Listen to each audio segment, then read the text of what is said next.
penyakit-penyakit yang berkaitan dengan musim hujan. Penyebabnya sebetulnya kalau diringkas itu yang pertama karena virus dan bakteri penyebab penyakit itu mendapatkan kondisi lingkungan yang ideal. Enak cuacanya buat berkembang biak, nyaman gitu. Jadi dia semakin banyak jumlahnya karena berkembang biak dengan baik, maka karena jumlahnya banyak maka dia mampu menginvasi tangan company gitu. dong. Iya.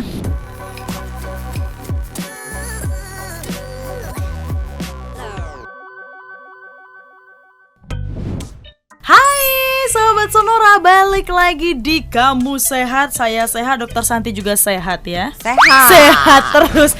Di Kamu Sehat seperti biasa kita akan membahas seputar kesehatan. Tapi saya mau sapa dulu untuk the one and only narasumber kita di Kamu Sehat, Dokter Santi dari Medical Center Kompas Gramedia. Dok San, apa kabar? Luar biasa baik. Luar biasa baik, Iya, meskipun di Sesa, luar apa kabar? baik sih, selalu baik. Cuma baik aja. Baik banget gitu. Oh, iya. Meskipun di luar lagi hujan gitu, cuaca lagi gak menentu, tapi tetap sehat. Iya, nggak usah dilihat sekarang, iya. Gimik aja. Oh, iya, Gimik aja. Cuaca lagi nggak menentu, tapi pastinya kalau misalnya hujan, ini lebih tepatnya kalau hujan ini biasanya rentan penyakit. Adalah nanti yang flu, bersin-bersin, batuk, sakit kepala, gatal-gatal, kan suka dari genangan-genangan air itu juga ada gitu. Itu kan ya. Genangan air apa banjir? Genangan air aja deh. Iya. Gitu ya kan. Kan berarti kan maksudnya ketika musim hujan datang rentan penyakit. Berarti seseorang akan lebih rentan terkena penyakit ketika musim hujan. Kenapa tidak? Penyebabnya macam-macam. Oh, Iya. Karena penyakit yang saya bilang tadi itu belum lengkap. banyak. Iya banyak. Penyakit saluran pencernaan. Kalau diare, tipes, itu kan banyak di musim hujan. Terus penyakit karena binatang, demam berdarah. Sekarang lagi iya, ngetren bener, loh, lagi demam ini ya. berdarah. Iya, hati-hati ya sahabat Sonora. Penyakit-penyakit yang karena penularannya lewat urinnya tikus. Oh iya. Ya kan? Banyak penyakit-penyakit yang berkaitan dengan musim hujan. Penyebabnya sebetulnya kalau diringkas itu yang pertama karena virus dan bakteri penyebab penyakit itu mendapatkan kondisi lingkungan yang ideal.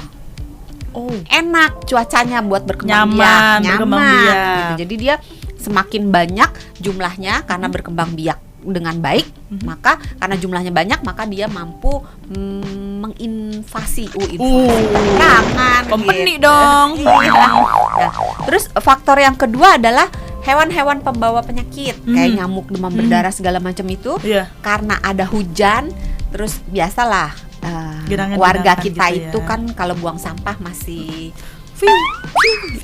Benar.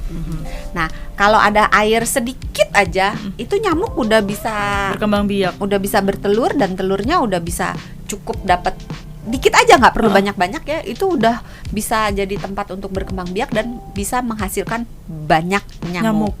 Nah, nyamuk-nyamuk ini yang ujung-ujungnya akan berfungsi sebagai agent pembawa penyakit. Kemana-mana dia, bener-bener. Iya. Kemudian faktor yang terakhir pada saat cuaca tidak menentu, suhu lingkungan itu tidak menentu temperaturnya, terus orangnya juga kedinginan gitu ya.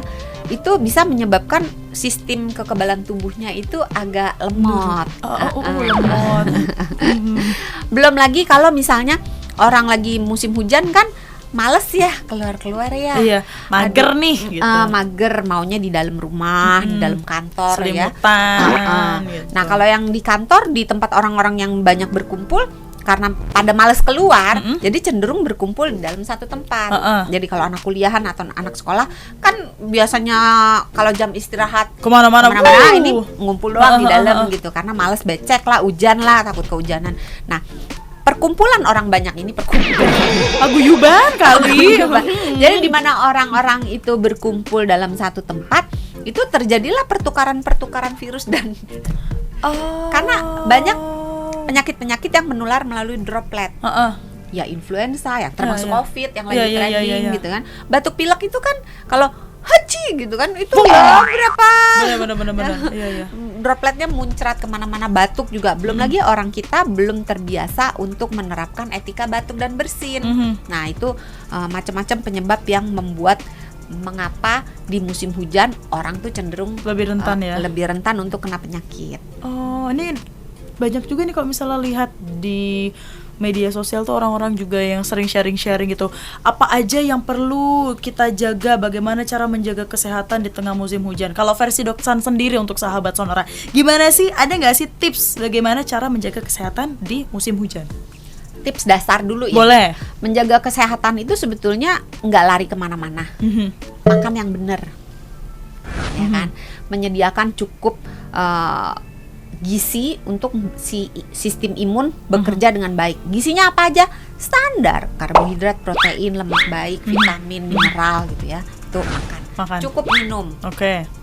Yang kedua, cukup tidur dan cukup istirahat. Kenapa? Pada saat kita kurang tidur, sistem imun tubuh kita lemot. Oke. Capek lah. Sesa aja suruh begadang aja capek, sistem imun juga suruh begadang capek gitu kan. Benar. Aku menyerah, lambaikan bendera putih. Gitu kan. Makan yang benar, tidur yang benar. Terus jangan lupa olahraga, bergerak, aktif bergerak. Ini menyediakan peredaran darah yang lancar gitu ya, memboost si sistem kekebalan tubuhnya supaya dia jalan terus lah gitu intinya terus, gitu. Terus yang terakhir adalah tata kelola stres. Orang yang stres, sistem imunnya akan terganggu karena hormon stres itu ujung-ujungnya muter-muter mengganggu sistem imun tubuh. Makanya kalau kita lagi stres kan cenderung penyakitan ya, dalam tanda kutip. Benar. Itu 4. Terus yang sistem kekebalan tubuh bisa dibantu dengan vaksinasi. Vaksin tuh macam-macam ya. Kemudian yang tadi udah 4 tambah 1 vaksin. Yang berikutnya adalah menjaga kebersihan. Standar kan. Gimana kita mau sehat kalau kita lingkungan sekitarnya benar. Lingkungan sekitarnya harus bersih. Contoh yang paling sederhana tadi nyamuk. Kalau kita bersih, nggak ada benda-benda yang menampung air. Dan kalau misalnya kita punya tempat penampungan air, kita bersihkan dengan baik, maka otomatis nyamuk nggak punya tempat untuk berkembang biak. Dengan sendirinya akan nggak ada di situ lah dah. Iya, nggak ada di situ. Sebetulnya ada loh teknik menghilangkan nyamuk demam berdarah di negara tetangga. Jadi dibuat nyamuk jantan yang kemudian kalau dilepaskan ke lingkungan di mana banyak nyamuk, nyamuk jantan itu akan membuahi nyamuk betinanya, sehingga keturunannya itu tidak bisa menjadi agen pembawa penyakit. Oh, kok keren? Iya keren, tapi itu tetangga sebelah ya. Itu nanti untuk episode lainnya aja ya. Kalau di kita jaga kebersihan lingkungan, dan yang berikutnya adalah jaga kebersihan tubuh. Tangan, badan, kaki. Kalau misalnya tangan standar, kalau habis kena air genangan atau habis kehujanan, cuci tangan, jangan pegang-pegang muka. Terus kalau bisa mandi. Kenapa? Karena air genangan itu kan kotor. Kita nggak tahu ada air got, ada orang buang ingus, ada orang mungkin di jalan gitu ya. Jadi banyak kotoran-kotoran yang ada di jalan, sehingga kalau kebawa oleh genangan, kita kena genangan, misalnya naik motor kan ada cipratan gitu kan. Nah kalau nggak mandi itu bisa macam-macam tuh penyakitnya. Bisa kena penyakit kulit, bisa kena virus dan bakteri yang dia bisa menyelinap masuk ke dalam tubuh kita kan. Jadi mandi, kemudian jaga tubuh supaya kering dan hangat. Jadi caranya gimana? Mencegah selalu lebih baik daripada mengobati. Bawa payung, jas hujan gitu. Terus kalau memang kadang-kadang kan hujannya kebangetan, hujan angin badai gitu kan, pakai payung juga nggak bisa terbang dong. Nah itu pada saat hujan-hujan yang terlampau lebat atau nyiprat gitu ya, tetap kan kita kena. Jadi sediakan pakaian ganti di tempat dimanapun kau berada. Jadi kalau di tas, di bagasi motor gitu ya, atau mungkin di laci kantor gitu, supaya pada saat kita basah kita punya baju ganti gitu. Terus yang berikutnya adalah alas kaki. Perhatikan, jangan pakai yang cantik tapi berbahaya. Kenapa? Pada saat musim hujan banyak genangan. Benar.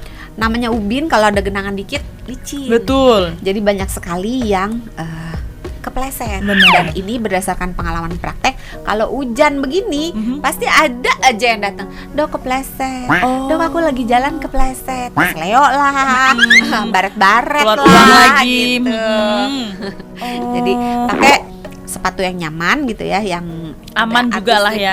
artistiknya, aman, supaya kejadian-kejadian kecelakaan itu jadi minimal banget. Kalau jalan juga hati-hati, jangan lari. Udah tahu licin lari. Bosnya sih bandel. Bosnya bandel. Enggak ya. Di-cut nanti sahabat. Tapi itu tadi berarti ada beberapa tips ya yang bisa dilakukan oleh sahabat Sonora ketika musim hujan. Ya. Tips-tips dasar yang sebenarnya kita udah tahu juga tapi kadang suka lupa harus melakukan itu. Nah, tapi kalau tadi boleh sedikit mundur dikit lagi nih, Dok San. Tadi ada makanan yang bisa dikonsumsi untuk sahabat Sonora. Adakah makanan atau minuman yang dihindari? Yang dihindari. Ada nggak, Dok?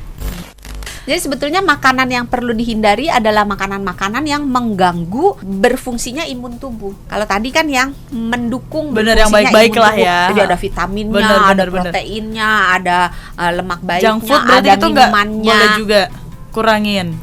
Kok udah tahu nanya.